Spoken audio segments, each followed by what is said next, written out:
Bu Yani nggak usah lama-lama, Pak Ganjar sudah ngaku semuanya. Tek, kaget. Bu Yani bongkar saja semua yang ada di situ dan sama-sama kita akan cerita. Bahkan angka yang disebutkan itu jelas sekali, 500.000 US dollar.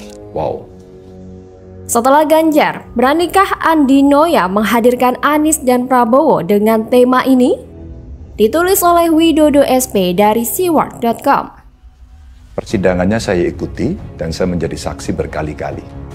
Orang kalau tidak korupsi itu Mas, menghadapi apapun tegar. Ketika mengulas soal Ganjar Pranowo yang hadir dalam acara Double Check dengan host Andi F. Noya yang disiarkan oleh stasiun televisi milik Surya Paloh, ada pembaca berkomentar menarik. Sehingga mendorong saya untuk melanjutkan tulisan dengan merilis video ini. Noya akan benar-benar teruji bila mengundang yang satu bertemakan kebohongan-kebohongan Anies. Satunya lagi, keganasan-keganasan masa lalu. Kik opo kowe wani? Saya tulis apa adanya komentar dari pembaca Siward dengan nama Hue Dian Abbas itu. Menarik karena nadanya langsung menantang Andi F. Noya, yang bagi sebagian orang dianggap idealismenya agak berkurang. Dengan pertanyaan apakah dengan seizin bos Metro TV, acara yang sama berani menghadirkan Anies Baswedan dan Prabowo Subianto buat di double check atas isu-isu yang santer terdengar di masyarakat soal kedua tokoh tadi? Kalau Andi Noya dan Metro TV mau dianggap fair dan tidak terkesan memburu Ganjar, apalagi dengan tema yang provokatif dan terkesan menuding dosa-dosa Ganjar yang menurut saya agak berlebihan. Apakah Andi berani memburu Anies dan Prabowo dengan tema yang sama ganasnya? Kebohongan-kebohongan Anies agaknya sangat menarik buat dibahas. Juga bisa menjadi pancingan agar pemirsa atau netizen tertarik menonton. Hanya apakah Bang Paloh membolehkan dan Anies berani hadir? Dengan segala keruwetan caranya memberi klarifikasi. Saya kok merasa akan pusing mendengar jawaban-jawaban Anies seandainya dia berani hadir dalam acara itu ya. Bagaimana dengan keganasan-keganasan masa lalu seorang Prabowo? Tema ini menarik juga, apalagi nantinya saat ditanyakan pula alasan Prabowo sujud syukur, padahal hanya mendengar bisikan kemenangan palsu. Juga bagaimana kedekatan keluarga Cendana, yang sampai sekarang seolah baunya masih menempel di tubuhnya. Dalam waktu 1 atau 2 bulan jika Andi Noya tidak kunjung menghadirkan dua tokoh tadi. Berarti sah jika lantas Ade menyindir atau menganggap bahwa Andi F. Noya atas izin atau sepengetahuan bos besar Metro TV memang sedang membidik Ganjar Pranowo buat menjebaknya. Meski saya yakin seorang Andi F. Noya tidak punya niatan seperti itu. Mungkin dia sendiri sedang terjebak karena bekerja di stasiun TV yang kini pemiliknya sedang mumet sejak dengan sembrono mengusung Anies Baswedan. Jika semangat jurnalistik dan idealisme Andi masih bagus, plus dia mampu meyakinkan produser hingga pemilik agar mendatangkan Anies dan Prabowo sebagai pelengkap acara, mungkin usulan dalam video ini kalau dilihat bisa coba diwujudkan oleh Andi F. Noya. Ayo Bang Andi, hadirkan mereka dan korek semuanya biar masyarakat mendapat penjelasan seperti yang Ganjar berikan. Wani ora Bang Andi. Begitulah kura-kura. Bagaimana menurut Anda?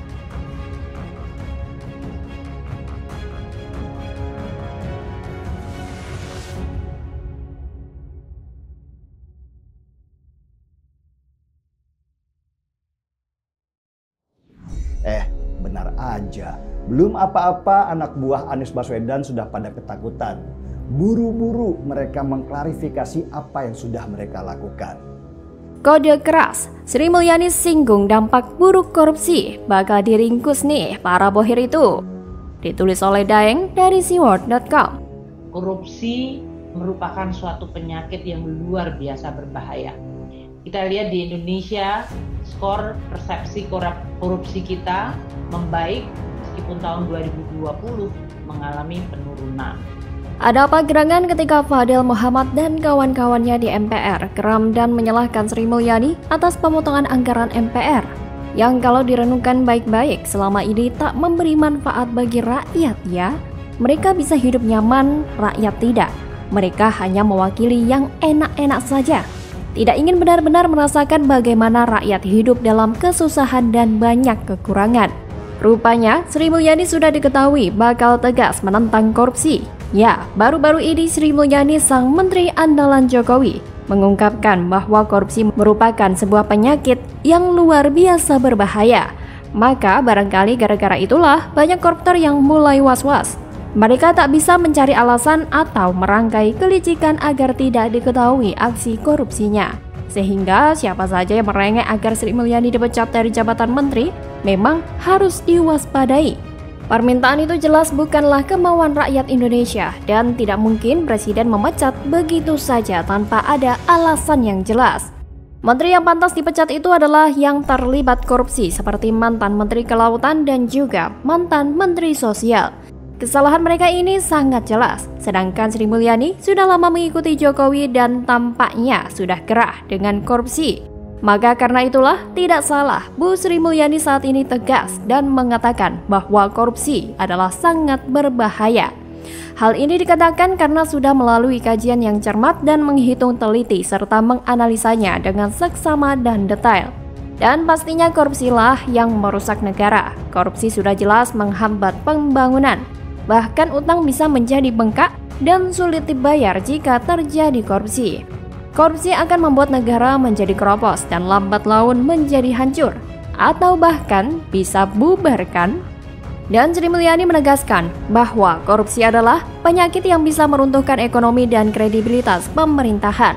Maka karena itu sudah selayaknya presiden yang dibantu oleh kementerian menagih kembali utang orang-orang yang dulu seenaknya mendapatkan fasilitas dari negara tapi tidak memberdayakannya demi rakyat. Dan salah satunya adalah aset Tommy Soeharto pun disita karena penuh masalah. Lalu, apakah juga termasuk orang-orang yang meminta Sri Mulyani diberhentikan dari Menteri Keuangan? Bisa jadi kan?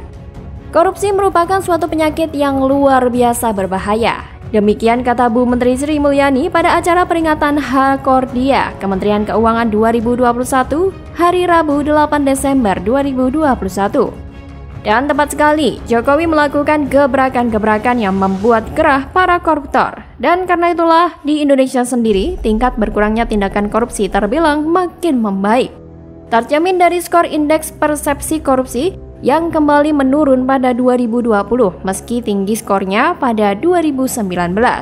Artinya perjuangan ini memang terus digalakkan, jangan kasih kendor. Maka itulah nanti tahun 2024 pilihlah pemimpin yang benar-benar bersih dan tidak banyak kepentingannya pada parlente atau bohirnya. Misalnya, jangan pernah memilih orang yang gak benar kalau misalnya Doski itu mencalonkan diri. Bukankah di Jakarta begitu banyak masalah yang belum terselesaikan?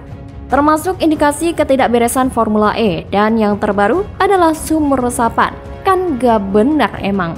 Sri Mulyani juga menegaskan dalam acara itu bahwa korupsi memiliki dampak yang luar biasa merusak.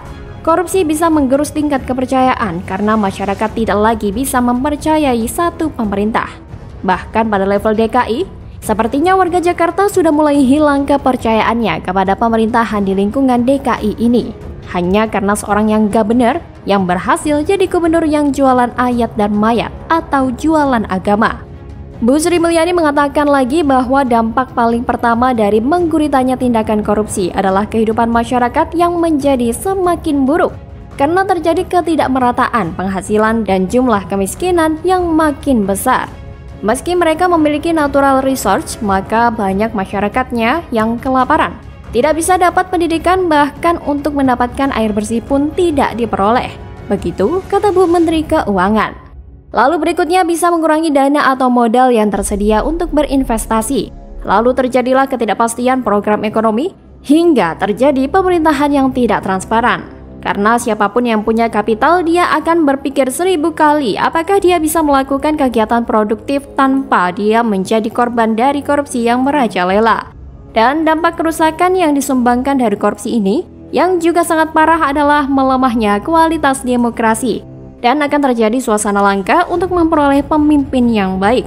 Karena aksi korupsi dan suap menyuap ataupun gratifikasi yang menjadi kebiasaan itu dalam memperoleh jabatan adalah sebuah malapetaka atau bencana yang diciptakan sendiri. Korupsi dengan demikian akan menurunkan kinerja ekonomi dan sistem demokrasi. Ini adalah satu penyakit yang ada dan bisa menghinggapi serta menggerus satu masyarakat dan negara, tambah Sri Mulyani. Maka dengan demikian, sebelum pergantian presiden terjadi di tahun 2024, sistem pemerintahan terutama lingkungan birokrasi harus benar-benar lebih bersih. Dan yang sudah bermasalah di masa lalu harus dibereskan. Baik itu anak mantan presiden ataupun orang-orang yang masih nongol di MPR. Bahkan dalam tubuh BUMN seperti yang Ahok keluhkan harus benar-benar bersih. Biar para rente yang bermain di dalam BUMN pada gigit jari. Pasalnya di BUMN kan duitnya juga gede dan setannya juga banyak. Maka karena itulah orang jujur seperti Ahok yang begitu keluar berbicara sudah banyak yang gerah. Ya termasuk si juru bicara itu yang rasa menteri. Begitulah kura-kura. Bagaimana kalau menurut Anda?